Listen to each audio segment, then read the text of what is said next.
Hey guys, Joshua Damu here, and today I'm going to teach you how to make a hanger base for your Transformers or other giant robot toys.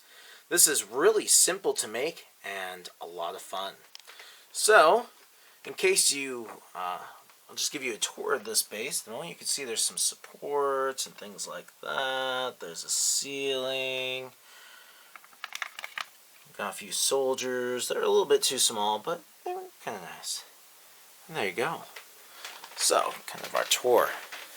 And, believe it or not, this is nothing but a whole bunch of VHS tapes. That's right, VHS tapes. Those things you used to watch movies on when you were a kid, or those things you've asked your parents about and gone, what in the world is this? It's a useless piece of technology that you will never have to worry about for some of you. So, how do you do it? Well, first off, you're going to need some VHS tapes and a screwdriver. You can make these things as big as you want, as small as you want. You can do them differently. Just to show off, I've built lots of these. Just a lot of them.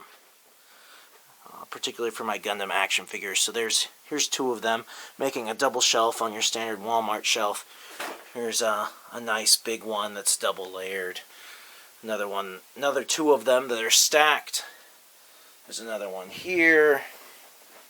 Two more here. I'm currently working on 7 more, something like that. So they're pretty easy to build. VHS tapes are really cheap. You can get them at your thrift stores or things like that. Or just ask people you know, hey, do you got a bunch of VHS tapes you don't use? Oh, yeah, I do. Can I have them? Okay. Especially hit up yard sales at the end of the day, because people will have a ton of these left and they won't know what to do with them. So there's about 3 styles that you're going to find, okay? And one of these styles is much better, each is better than the other. First off, you're going to find one, and it has embedded letters. Hope you can see the embedded, oh, this one's actually lacking embedded letters on the top. So see, there's no embedded letters on top, there's just an arrow. That's pretty ideal, where you don't have lettering. Otherwise, you need to cover it up with something. But they will have a sticker, and sometimes the sticker peels right off, and sometimes it leaves sticker crap everywhere, and you gotta spend all this time taking it off. For others, there is no sticker, it's just printed, but we have this embedded lettering, and these two will switch with each other regularly. Usually you find the embedded lettering. And, you know, that's kind of a pain because it kind of messes up everything. Why do you want the back of your wall to say, insert this side into recorder? It doesn't make any sense. And then there's the perfect one, which has no sticker, and it's just flat here. And really, this falls in pretty close. So, actually, because this one is lacking the embedded lettering, it would be like this. This is your standard. This, we hope we can remove the sticker. And then this is the perfect. But this is pretty hard to find. Most of them will be like this, or like this with a sticker.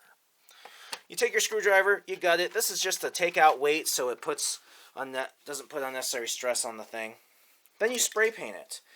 The color isn't so important, but as a base coat, I always use a 2x Ultra Color from Rust-Oleum. This is a white can. I usually use a silver. It bonds well with plastic. And because black, you could spend 8 coats of spray paint trying to turn it gray. And that's not worth your time. So spray it silver with some Rust-Oleum 2x cover. That's like $4. Then you can, base coat it or repaint it whatever color you want. You know, a slightly green or a gray. After this, what I generally do is I take a hobby knife and a ruler, and you can cut squares or things, for panels. I like to cut X's for support beams, as you can see right here. They're pretty simple. I have trouble with the others. My wife has to help me with them. But you can make all kinds of cool things. That's even an unnecessary step. Then you just glue them together with super glue. And it's really easy. You can build huge sets. Something I use to cover up the lettering is I used to suggest bathroom caulk, C-A-U-L-K, and